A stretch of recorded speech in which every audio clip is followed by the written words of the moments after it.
Hello, everyone, and welcome to the American Scouser podcast. It is Monday. We are back, and when I say we, I mean we. All three of us are finally here. Bickler has bought a new hoodie. That's why he was gone for a couple of weeks. As you can see, I am your host, Timuchin, here in Chicago, as always. Quick weather update. It's pouring like crazy, but let the record show it's November 20th. I'm still not bitching about weather because this is not too shabby for November 20th here. With us, as always, is Gally. Gally, what's happening? Hanging in there, hanging in there. How are we? And with us, back in action, finally, the bond. It took a while to put that bond money together over here. That hashtag free Bickler really paid off at the end, and it went viral and took off. Bickler is back in action. What's happening, Bickler? Really appreciate you guys bailing me out. I'm happy to be back. It's the least I we will can say do. it was the best comment. The best comment the whole time you were away was last week when James Abad said "free Bickler" in all caps. He was literally like thought we had you, and that's when I was like, "Listen, I know he hasn't been arrested because I probably would be the first one texted for bail money. Dude, If he actually knows I got $10 in my bank." It makes me feel really great because I love Mexico and I'm always afraid that something terrible is going to happen when I'm there because I'm extremely white. And so it's good to know that he's down there and, he can help me out. Good point, actually. Yeah, We have friends in low places. Yep.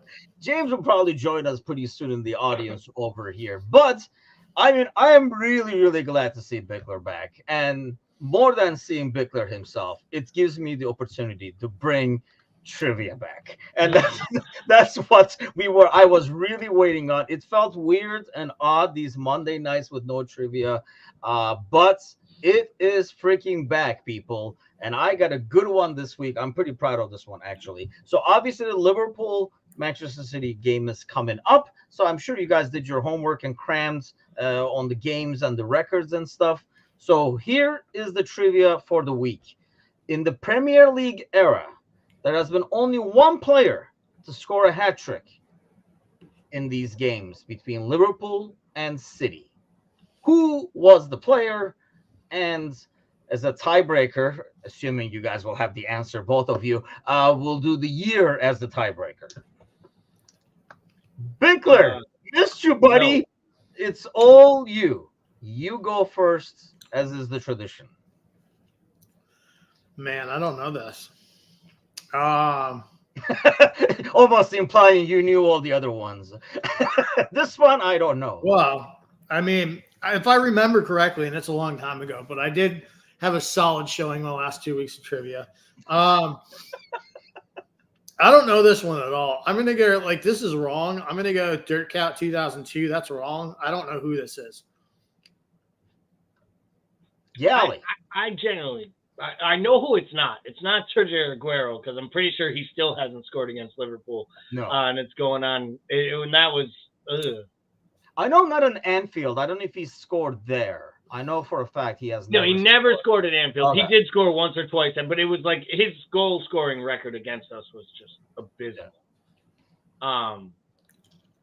So that eliminates one player. Yeah, and it's gonna be like Maxi Rodriguez or something like that. I was just gonna say, I feel like it's a while ago. Like if it's. Are we just gonna do this where we do the Steven Gerrard thing? I'm not gonna do it. I'm not gonna do it. I'm just literally just randomly guessing a Liverpool goal scorer. I don't think City. I'll say Robbie Fowler. I know it's not true. I feel like it's gonna be one of those names that when you say it, we're just gonna be pissed off because it just shocks us and all. And that's what I love about trivia. Okay. The tiebreaker worked in a reverse kind of way. So Stephen Ireland, particular, because he did call the year right. Oh, it is 2002. It's Michael Owen. Oh shit. Yeah. See. Yeah. 4th minute, 64th minute, 89th minute in 2002 against City, and it's the only hat trick in the Premier League era, which I thought was actually kind of interesting. And who was the goalie of City at the time? No clue. Come on, Victor. Calamity James. I don't know. No, it was Schmeichel. Peter Schmeichel was it. Oh. This Schmeichel at the end of his career after he left and finished up there. Yep, 2002. He was the one over there. But that's one of those. We should have known that shit. That's one of those like when people ask trivia questions, like of the 4 times that Pittsburgh won the Super Bowl in a row, how many times was Chuck Noll Coach of the Year? And it's like, the answer's fucking 0. You know why the answer's 0? No one would know the answer if it was 1 or 2 or 4. Like, no one would know that because so it has to be 0. It's one of those trivia questions. So as soon as you asked who the keeper was, I should have done the reverse engineering and been like, who's the only keeper our listeners would know their name? Peter Schmeichel. I mean, that's the thing. It was because I was like, oh, that's right. Honestly, until I saw that, I had totally forgotten that he was ever there. To be honest with you, I just, obviously we kind of like associate him with like United and stuff. But hey, good times are back. Trivia's back. That sets the mood for the. Look at how happy we are. Further. This is good times. Ellen says applause to Timuchin. Thank you very much.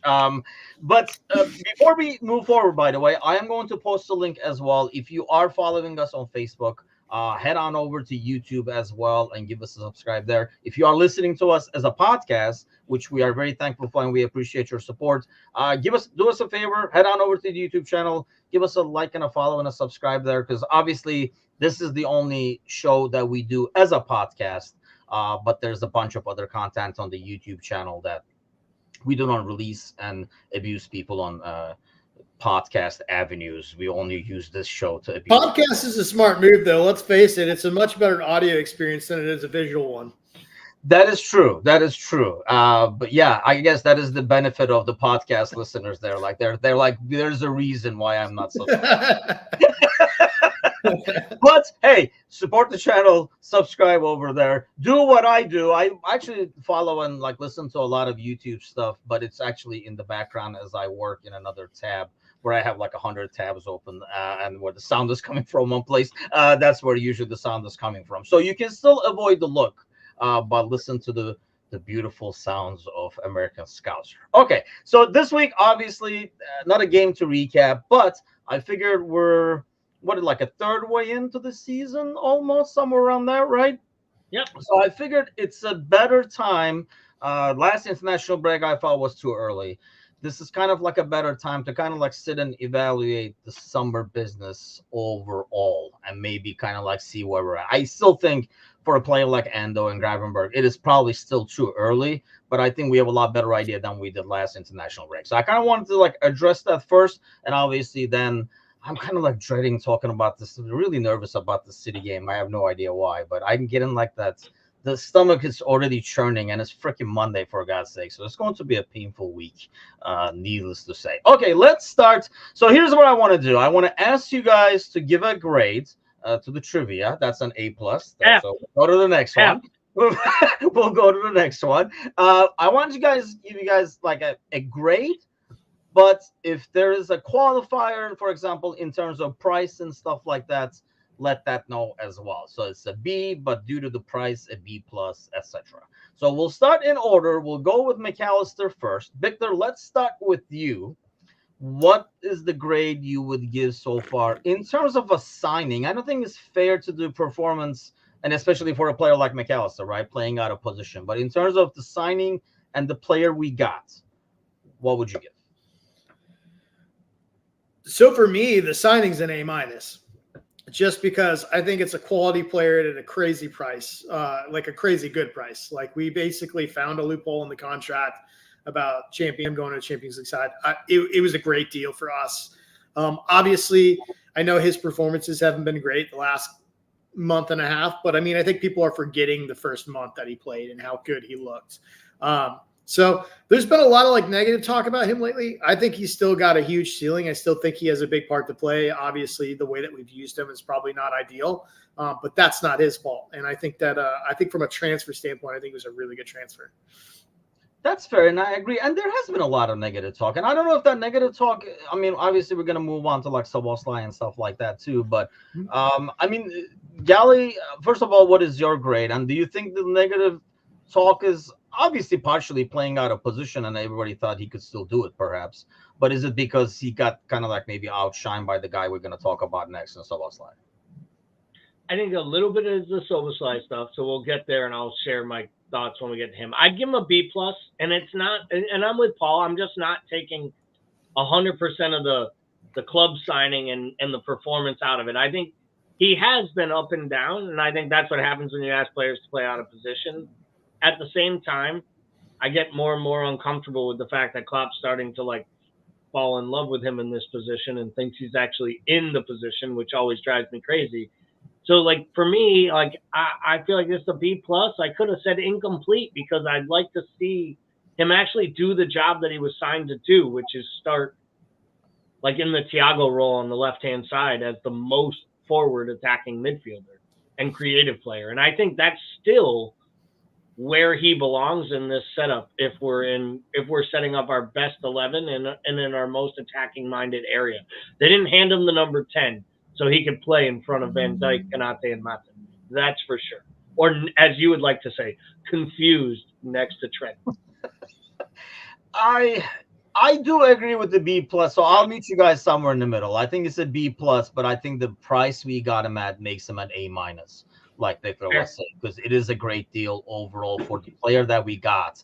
And I guess the jury is still out, right? I mean, we don't know if Klopp really likes him there, or Klopp really likes him there out of all the options he has as of now. And I guess we're not going to find that out until there is a better option. I think it's pretty clear that out of all the options he has, he's still at number 1 in his depth chart, if you will, as number 6. But it'll be interesting to see if that changes over time, or we get somebody, or he feels like, oh, this is a done deal over here. We found the guy we were looking for, kind of a deal. But I don't think so. I still think, like you're saying, the number 10 thing is, I think, a key over there, that he will be in a more attacking role moving forward.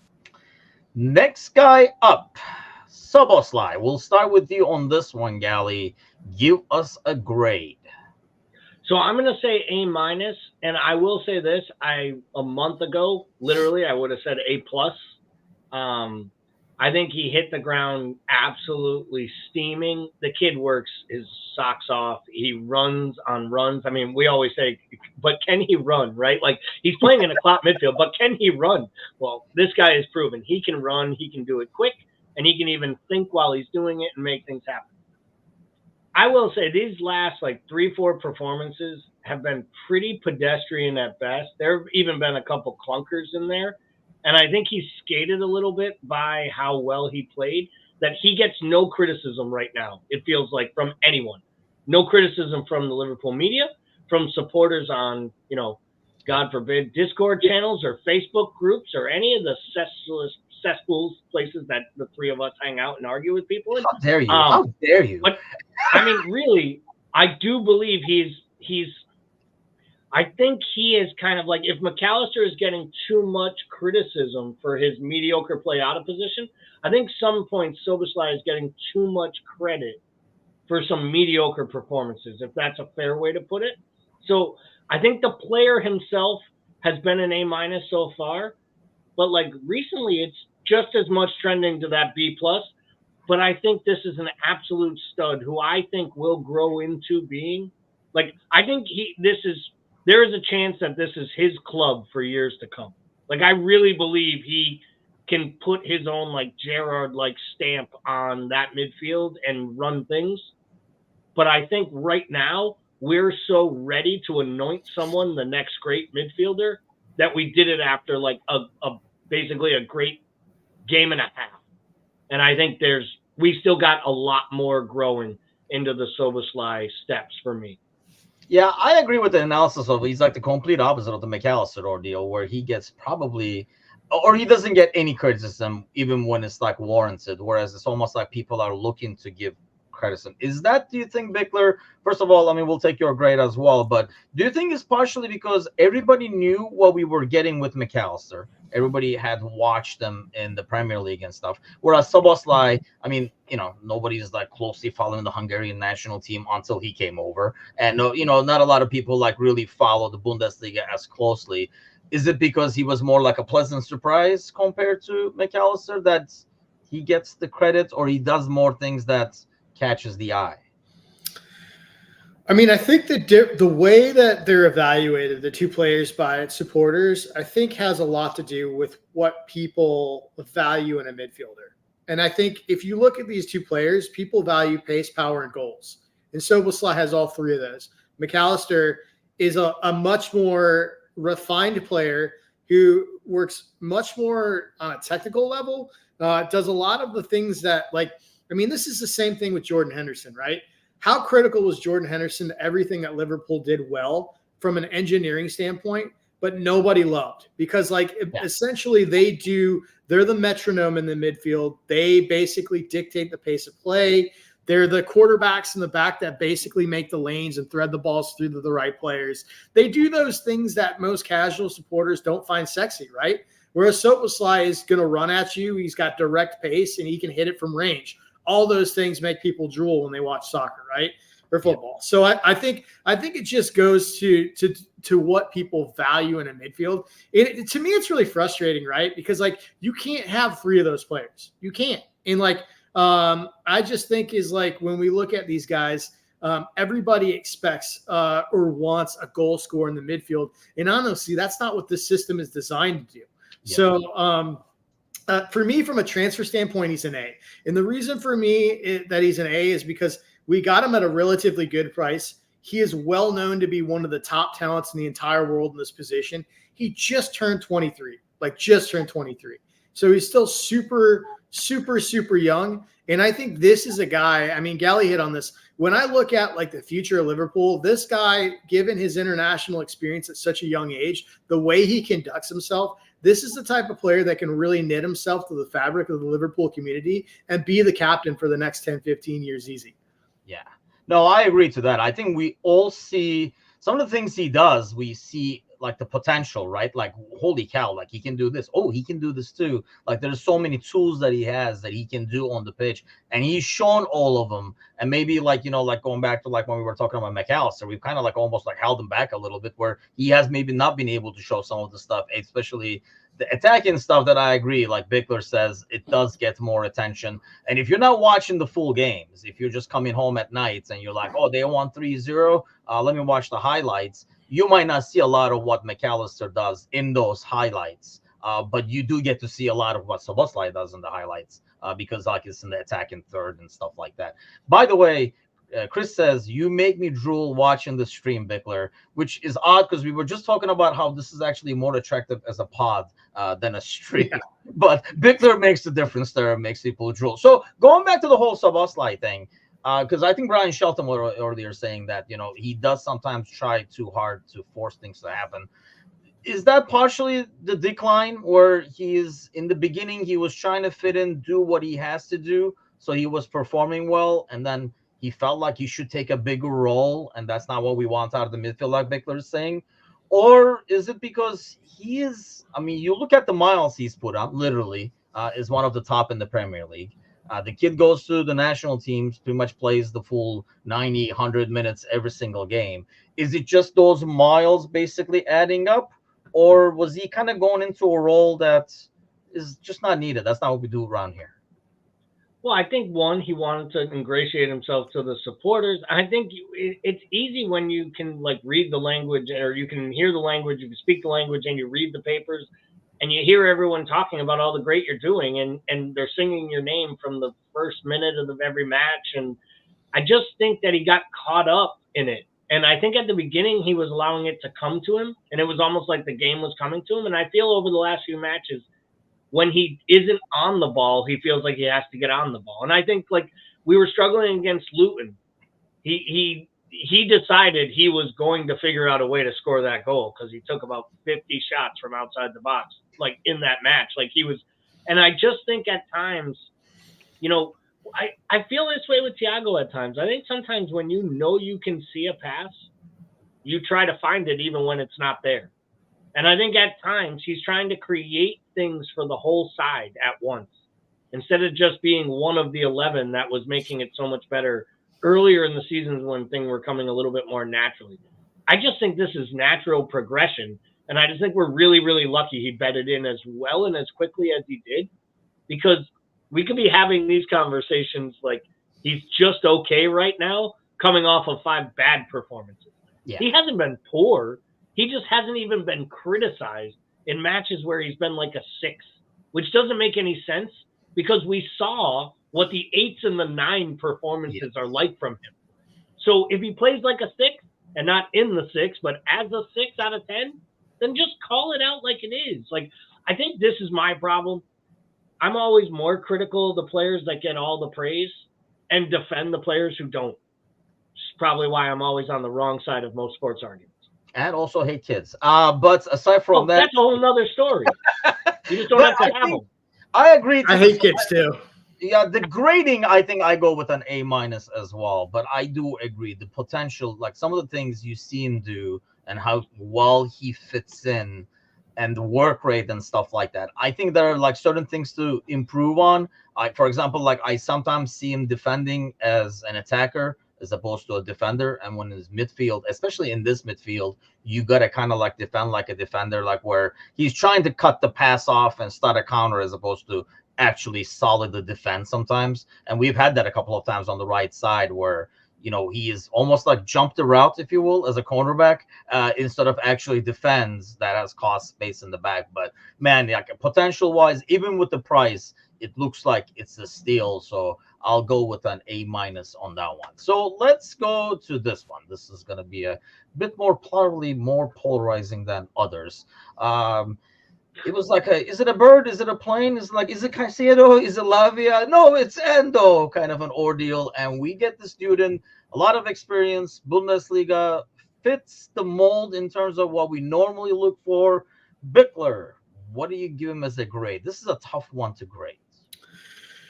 Yeah, I don't think this is that tough for me. I give it a B+, which is a lot higher than a lot of people are going to give it, I'm sure. I'll tell you why, because I think the price and the experience given the market is what we needed. We weren't going to go in and get one of the top guys that we wanted, given the money, given the time in the window. And so we went and we got somebody which is an established international coming from the Bundesliga with lots of experience. I think he's still got some adjustments to make I think just the speed of the Premier League. He's still trying to adjust to that, right? And I think he will make that adjustment. I don't think his performances have been nearly as bad as online would suggest, which I know is probably not the best barometer. But like I think like when I watch him, I see a player who seems like he's giving us teeth in the midfield. He's the only natural player that we have who is a natural disruptor in the midfield. And that's what he does. And he does a fine job of it. Like, I think he's still learning how to do this thing positionally from a system standpoint. But I think for a 1 to 2 year stopgap, I don't think you could do much better than this guy. I really like the signing. I think he's great. Like I said this jokingly last week, but I think if he was Brazilian and had blonde hair, we could match this to Lucas Leiva. He does a lot of those same things, including the fouls that kill you. So, like, I mean, he'll sort this out, right? But I think for a stopgap, I think this is fine. I think this is a fine signing. I agree with I'd probably go with a B because I thought he has enough experience. I thought that would shine through a lot more in terms of the pace difference. But I think he's also adjusting not only to the league's pace, but I think he's adjusting to, because I do see him, you know, we're used to watching like Fab in that role, and he's a lot more further back just by habits. He finds himself a lot closer to the center backs than Fab would because we press a lot more higher. So when he pushes up, and I think he does everything that a 6 should be doing. I mean, we saw a lot in like the last game as well. Some smart fouls and stuff like that. I mean, everything that you need, he's there. And I still say if Endo's on the pitch, we don't concede that goal, for example, against Luton and stuff like that, because you need somebody like that who's going to take the fouls. I know which game was that you should have probably gotten the red by midway through. Was that the Toulouse game? I mean, the 2 reds? The 2 yeah, exactly. You should have got this over like 10 times. He could have got the straight red for the yellow we got, and then he should have got a second yellow for what could have been a second red. Yeah. I'd give it a B-, and I think the reason for the B- is more that I've been more concerned about his performances in Europe than I have in the Premier League, because to Paul's point, I thought it was about pace and timing in the Premier League. I've been a little concerned because I thought his performances in Europe at times have been shaky, where he's not even keeping up with the pace there. And we're not playing great teams in the Europa League right now. And there were times that kind of dissuaded me.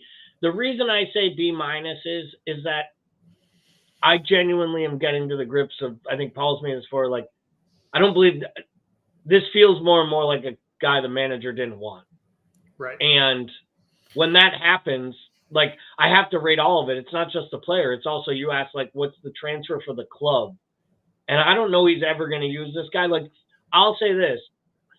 If we sign a player either in January or this summer, I don't expect Endo to be here next year, even if it means he goes back to Stuttgart on loan or he gets sent to Germany on loan. Like, I think this ends up being a stopgap signing, and Klopp has already kind of showed his hand. Like, there's been times to use him even more than he has.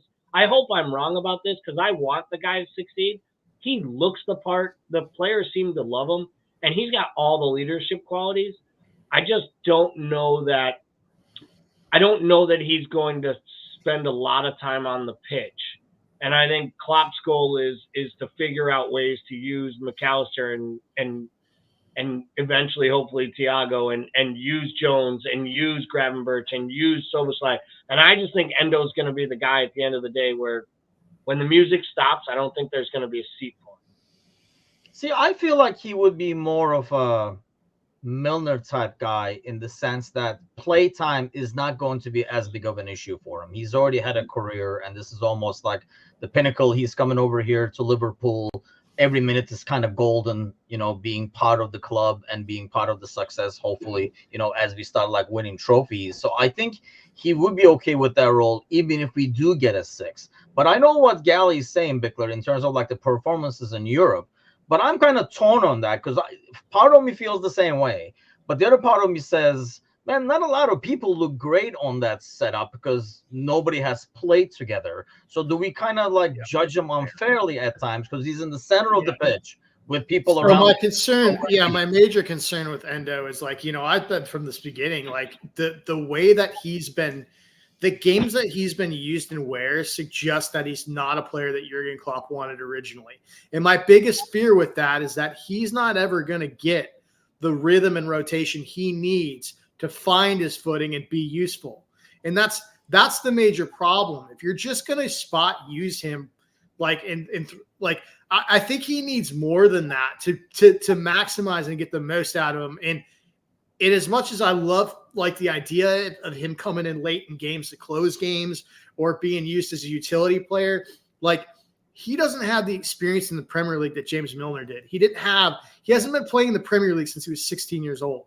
So like, I think like a player like him, he needs to have, whether it's just cup and European matches, whatever it may be, like I would love, like my hope is that we see some sort of dedicated role carved out for him, that where there's a very clearly defined role and expectation for him so he can get that footing. I think it's a really big disservice to a player like him if we don't have that. And my biggest fear is we won't have that. Yeah, which is very possible. And I think we're not going to know until we have another person who's meant for 6, unless, like we were talking earlier, McAllister is actually that guy, and none of us know it yet. But, it will be interesting to see. I do agree that, the lack of experience, I don't know if I want Endo coming in. I mean, Hendo can come in if he wasn't having generational wealth. But Endo coming in a game where we're trying to close things off and it's 2-1 or something like that. But in a game like, I don't know, like the Brentford game, I do want him coming in and giving like McAllister or whoever a rest for like 20, 30 minutes. And I think as a player, he would be okay with that role. And I think this is my fear is I think as this season permeates forward, I think there are going to be Premier League matches where Endo doesn't even make the bench because Klopp's going to put Elliott and Jones on that bench. Yeah, he's going to, and he's going to put Tsimikas and another defender. Like I think eventually when Thiago is fit, if Thiago is ever fit, but hear me out here, he's not going to not dress Thiago. If he is fit, I was more bench. Like making the face on him being fit. I know. I'm just using examples of like when we start talking about this squad.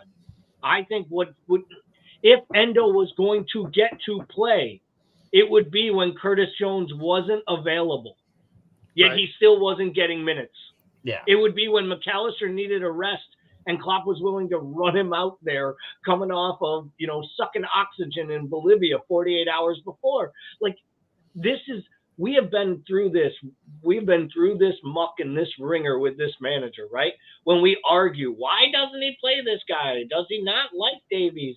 Is this Mello guy not real? Is he a hologram? But this is the truth. If the manager does not believe in you, you will sit your ass and die. And I don't want that to be Endo's case, but everything Klopp's ever said, he's never even really giving him a one-time positive reinforcement yet. I've never heard him say a good thing about Endo's play in a post-match press conference. It's very limited. And it's what Paul always talks about. Like, Klopp kind of shows his hands. When Klopp doesn't want to do something, he not only doesn't talk about it, he just acts like it doesn't even exist. And like, when people ask him about it, like, well, you have a international level captain of his country, number 6. And he's like, McAllister's the best 6 at the club. It's not even like, he won't even hear it. And to me, the fact that he had a chance to play him in moments that made sense and didn't choose to makes me worried that he's never going to. And I hope I'm proven wrong. January will be really interesting when we drop down a few players, and it'll be interesting to see where we go. Yeah, we'll get to this because, we wouldn't have signed Endo if you hadn't got Gravenberg earlier, says Chris, and I do agree with that. And I think the issue is the manager, I think he looks at things where you are good for rotation, but you're not good for the starting 11. And the bad thing with that for a player is when regardless of how you perform, like Taki would score goals and do all kinds of things, but you are what you are in the pecking order, and it's really hard to take that jump. If Taki didn't take that jump and get minutes with his performance in the League Cups and stuff like that, and I feel like Endo can do extremely well, and unless he gets an opportunity like he does, like this week where there were like banned players, injuries and stuff like that, I don't know if, I agree that I don't know if he'll get a sniff of it. The only thing I don't know is, and I guess that's what we're going to end up seeing, is as we move forward, I feel like he'll be a player that's okay with being that rotational role, and we'll be more than okay with him to try them out there on like League Cups and stuff like that.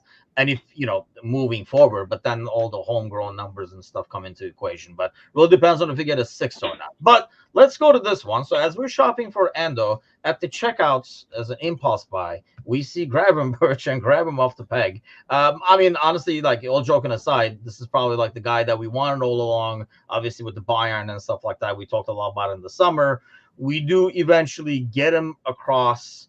And I do agree that I don't know if Endo would have been here if this guy was going to be available a month earlier. Having said that, what is your grade, Bickler? Yeah, so we asked to speak to the manager, and they said the manager was out on their lunch break, and we waited for 3 hours until the manager came back and got him, right? I mean, so like, we got him for, I don't know what Bayern's doing. I don't really care. We got him for under 40 million. This is a player that was on Klopp's Mount Rushmore of players that he wanted. This is up there with Tchouaméni and Bellingham, and we got him. Those are the 3 guys that he wanted. We got him. He's 21 years old. He can play in a double pivot. He can play across all 3 midfield positions. If I'm evaluating this transfer and I'm not putting in performance, I'm saying this is an A. Okay. Is that more on the price as well? Like just because of the steel and the age? Price, age, and ceiling. Okay. Gally, what do you got? Yeah, I'm actually going to take it a step higher. I think like I'm channeling my inner John here for anyone. I was going to say, Jesus Christ. No, I'm dead serious. I think this is an A+, and like if you're like one of them like creepy teachers who like decides that certain kids' grades are better than others, this could be like the A+++ when you really like a kid. Like, and the reason is what Paul just said. I think this has everything to do with price, what we've seen from the actual player, and more importantly, his upside is high. I think he has the highest upside, and I honestly believe he has as high of upside as Szoboszlai, if not higher even. And part of that is his age, and I think it's also his physical stature. I think he has the pace and the power. Let's be honest. This guy is literally carries Paul Pogba's frame without any of the pomp and circumstance. He's all the good attributes that Paul Pogba is. He can do every single job you want. Score goals, create goals, pass, make plays, defend, put in a tackle, win a battle in the air. He's tall, he's strong. He just isn't a dink. And then on top of it, it's not just he's not a dink. He seems to be an absolute like A+ of a human. And I think that's why he's fit in so well so quickly. I'll go this far. Guys, I'm not sure if Klopp knew he was getting Gravenberch and McAllister, they would have even spent $70 million on Szoboszlai, and I think they love Szoboszlai. I think that's how much he wanted Gravenberch. I think we went for Szoboszlai because they're like, we can get this guy for a release clause and it'll be done this weekend. Let's do it. We're not doing so good so far in this window, and we have some money to spend. And they went and did it. They didn't think they could get Gravenberch until it was clear they could. Yeah. And then they were like, there's no way we're going to miss this guy. And that's why I agree we never, ever sign Endo if Gravenberch has already been brought in earlier in that window. And that, to me, almost proves that he didn't want the player because he wouldn't have bought a 6 even though he needed one because he had another body. It was the body. Yeah, when the other ones failed, I think it was more like, who else we got on that list? And he was maybe on top of or one of the ones available from that list, and we went with them at the time. And it's still, like I say, it's not like we gave him a low grade, and it's probably like an unfair evaluation so far on Endo, because I don't know if he's got enough opportunities, but you got to kind of earn the opportunities, so that kind of goes both ways. But the Gravenberch, yeah, I'd probably go with an A-. Just because I'm trying to be cautious, because not to mention if I give A, I'll never hear the end of it from John in the morning. So let's go with like an A- with him. But yeah, I think the potential, I mean, you see the dude like literally gliding across the pitch at times. It looks like a bad graphics of like a soccer game on like the console from like 10 years ago. Well, it doesn't look real where he just glides across with the ball. But yeah, a lot of skill. He can like shield and stuff. It's almost like a young Genie, but more physical. It's just like everything that, you know, obviously Klopp wants. And it will be interesting to see when we talk about, you know, getting a 6 so we can move, you know, McAllister to a more attacking role. Somebody is left holding the bag. Who is holding your bag, Bickler? Because you have Szoboszlai, McAllister, Gravenberch. And then, I mean, obviously you're gonna have rotation and stuff, but you know, your top 2 to fill those 2 roles in front of the 6 would be who? Oh man, I mean, I think this is probably why McAllister was being loved at the 6 so much right now, because I think that Jurgen Klopp loves him. I think Jurgen Klopp has a dilemma where he genuinely is in love with 3 of these players, right? But he can't play all 3 of them in the same lineup, right? So I think that's the workaround is, well, I play McAllister at the 6. He's played there before. That way I can have Gravenberch and Szoboszlai in this lineup together. I think that's the rub. I think that's ultimately a huge injustice with McAllister, right? But yeah, I think McAllister gets the short end of the stick there. I really do. If it's coming down to those 2 players, I think it's going to be Gravenberch and Szoboszlai. If it were me, I'd play McAllister and Gravenberch in a double pivot, personally. They've both played there for the respective countries. He comes from an Ajax system that plays it, and he played a little bit of it at Bayern as well. So, like, for me, that's my solution if I'm doing that. I know everybody wants to see McAllister further up. But, yeah, I think that's what happens. And, you know, and then, of course, we've got the crazy thing is to think that in all this, the player that we're not talking about at all, mainly because we're discussing transfers, you know where I'm going with this, is how good Curtis Jones has been. And he's not even in the discussion. Yeah. It's wild. And I was just going to say, like, that's the funny part. You say, who's the guy holding the bag? The guy holding the bag the most is the guy that Klopp has done literally mental and physical gymnastics to force into the lineup every chance he can, because the kid has earned every minute that he's gotten. And, I mean, I think if you were really impartial and took away all the flash and the fancy goals, you could argue that Curtis Jones has been the best midfielder at the club this season. Yeah. And maybe even Harvey Elliott is the second best. And he's done it from the substitute bench. He can't even win himself a start unless he gets it in Europe with a bunch of guys who haven't played, which then makes it look like he hasn't played well. Like, it's unbelievable what happened. We went from not having a midfield to having so many midfielders the manager doesn't know what to do. Which brings me to this. So the entire summer, I'm guessing we're all giving an A now at this stage, correct? No, that's the crazy thing. Oh, because of the lack of 6. I guess. I hear you. So, no, listen. So he's giving it because of lack of left-sided defense. Yes.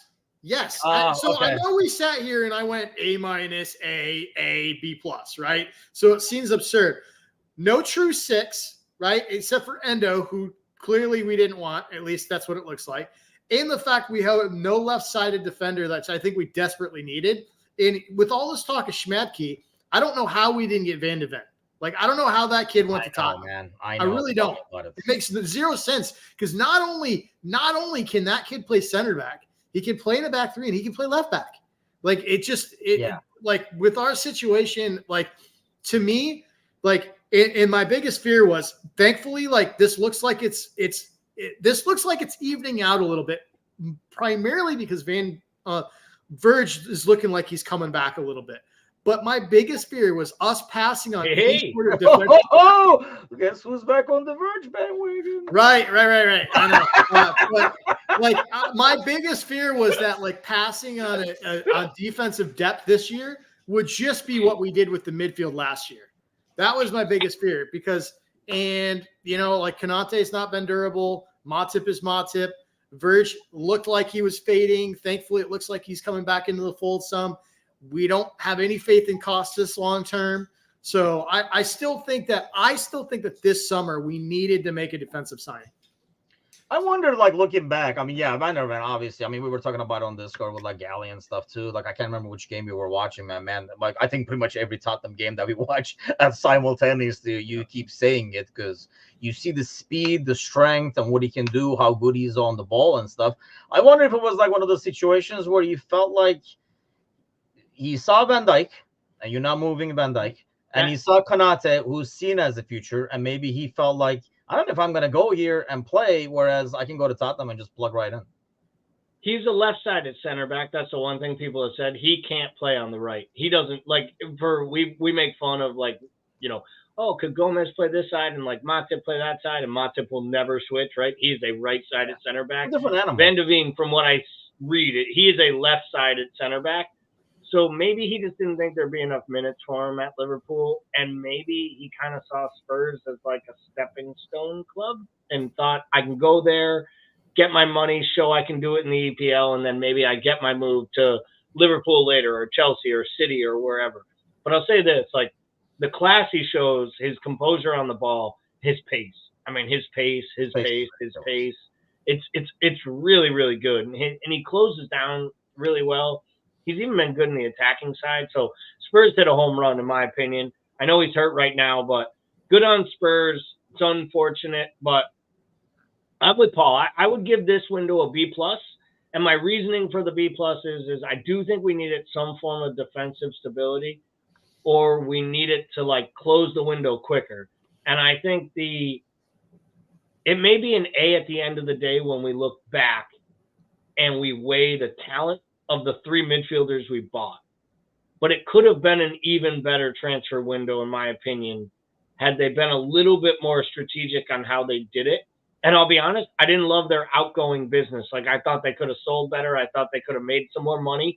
And I think you got to weigh a whole window. And I think that's why I give them a B+, which is pretty good, seeing that we haven't talked positively about a transfer window in a while. Yeah, I mean, I agree with the B+, and I think, I agree with the last thing you said, because what you guys want to do, which I do agree with in terms of bringing maybe more defensive help, somebody had to go and somebody had to create that space, and we did not do that. So it's kind of like when you bring him in, and I think that's when a player who's coming in is got to say, okay, I'll fit in right here, or I can earn my spot over here and stuff. I know everybody is always like, if you believe in yourself, I mean, if you're a pro and this is your career, you're going to look to see if you're going to be able to play and stuff like that. You're not going to be like, anything for Liverpool, I'll sit on the bench if I have to. It doesn't work like that. So I think to be able to attract actually someone solid, and I agree with Serzi, Kwanzaa has been like great, but great considering.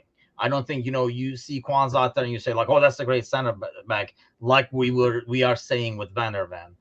You are saying for all things considered, he is great out of ordeal. So I know, like, we talked a lot longer about this than I actually originally planned, but hey, wherever the conversation goes, we chase it. So the City game, we will have to talk about this real quick. I think it's kind of like too early to talk lineup. So I kind of figured, in the pre-match and stuff like that, once we see the lineup, we'll talk about it. But what I want to ask you guys is, and we'll start with you, Gally. I was asking Matush this morning as well on the morning coffee show.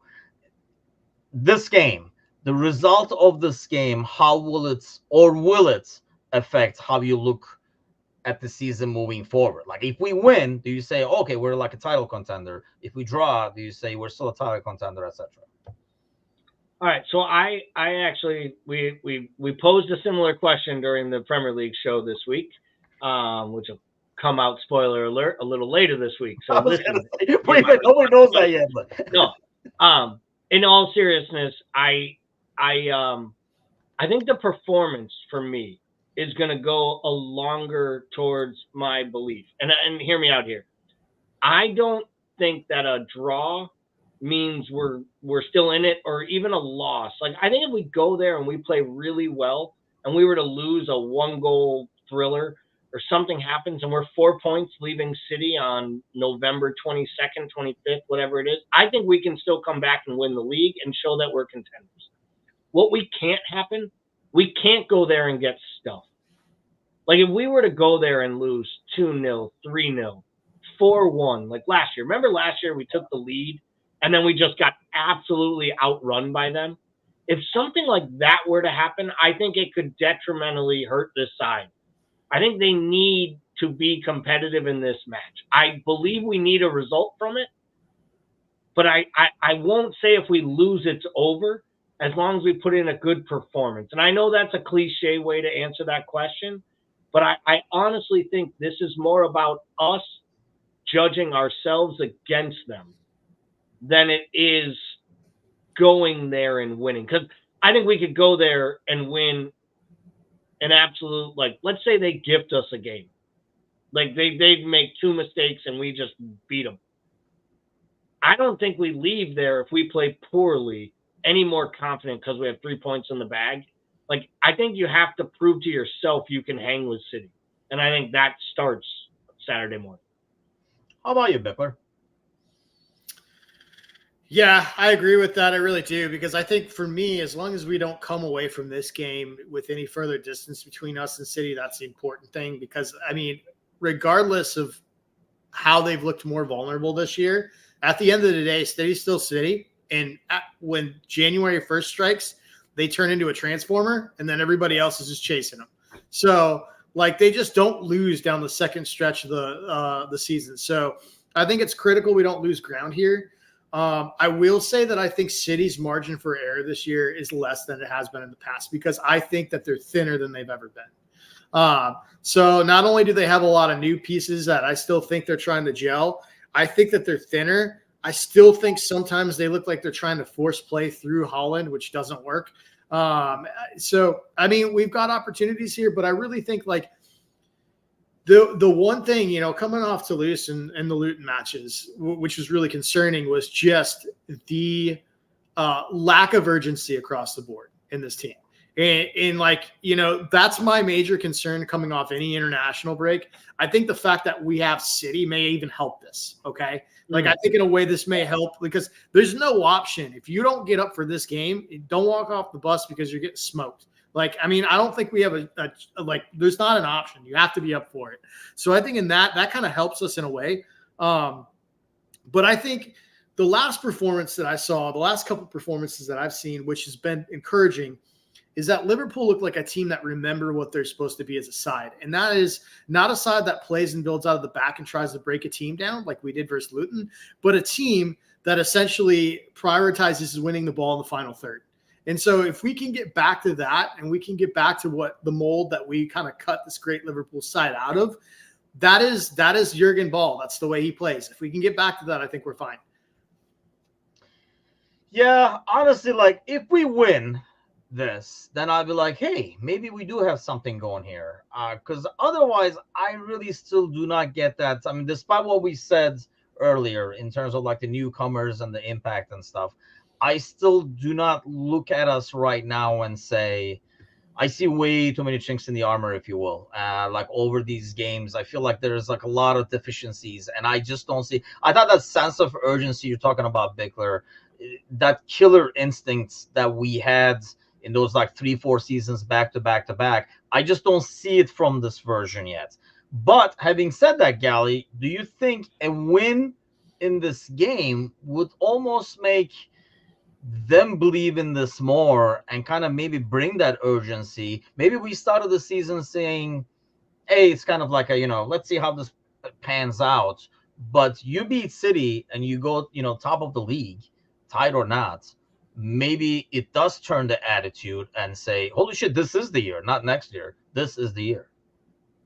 Oh, no, I think if you beat City and you look at the other results for who you've played compared against everyone else in the top half, for how tougher your schedule has been so far than theirs, how many of those big matches you've played on the road that the other teams have to play next year at home, I think it does a lot of things. I think the players start to believe they can do it. I think the manager really starts to believe.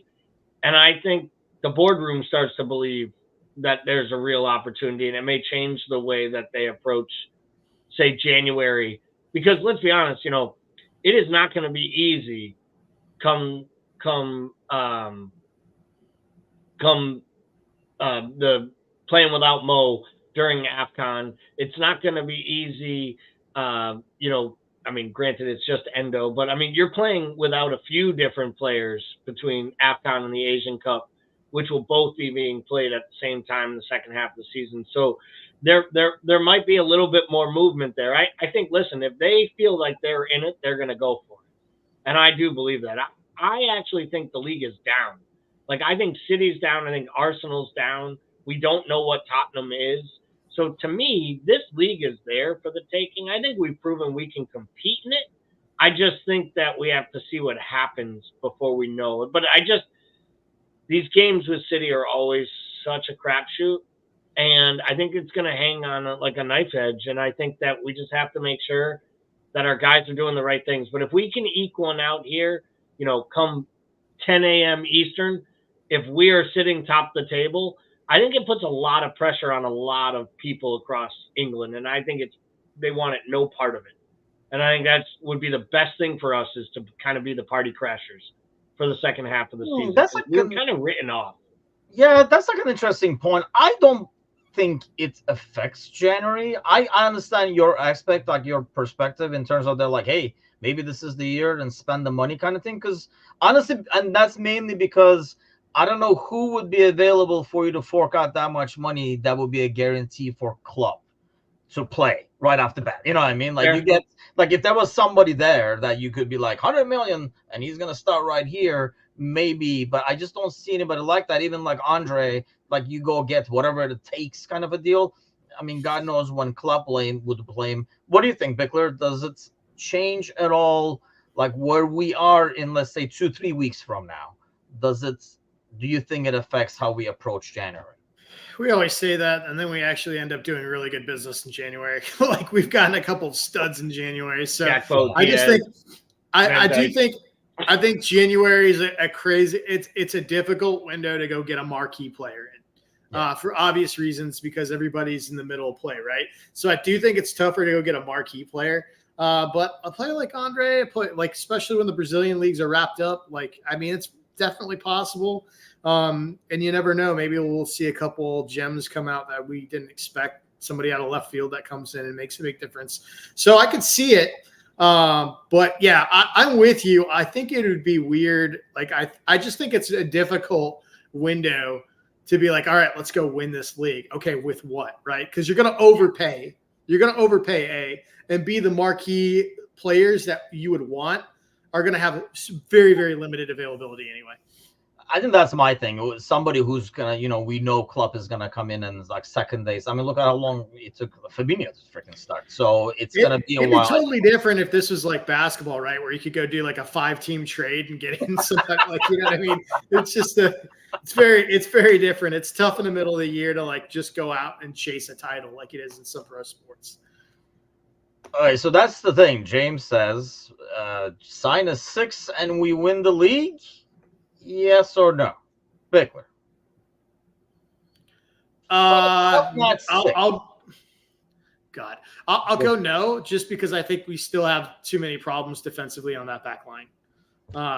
We still got an old ass Andy Robertson and a Greek kid that just wants to play left wing. Like, yeah, I agree on that. I still think we've got to have better, more consistent center back play too as well. That being said, we're like top of the league in goals. Like, I was just gonna say, we have the best defensive numbers, and we're scoring more goals than anybody else in the league. And we talk about our attack as being the best, and our midfielders aren't even scoring yet, and we expect them to score goals. So I do like struggle with this part of it. Like, I think James might be onto it. I mean, I watched the Andre kid play in the international break for Brazil.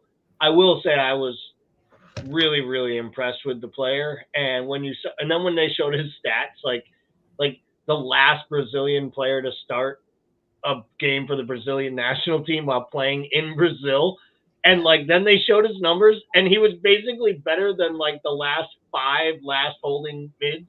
Like they were unreal. I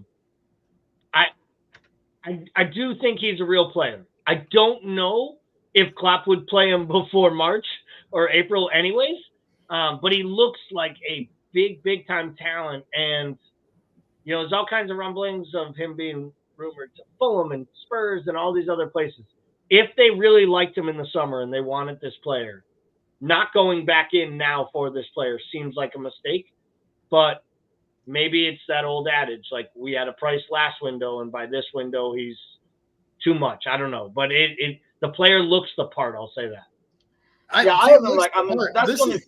Go ahead, Bickler. I was just gonna say this Andre kid. I mean, he looks like the type of dude that could give you an inside tour of like the favelas. Like the most dangerous slum in Brazil. Like I'm so down with this kid. Like I want him.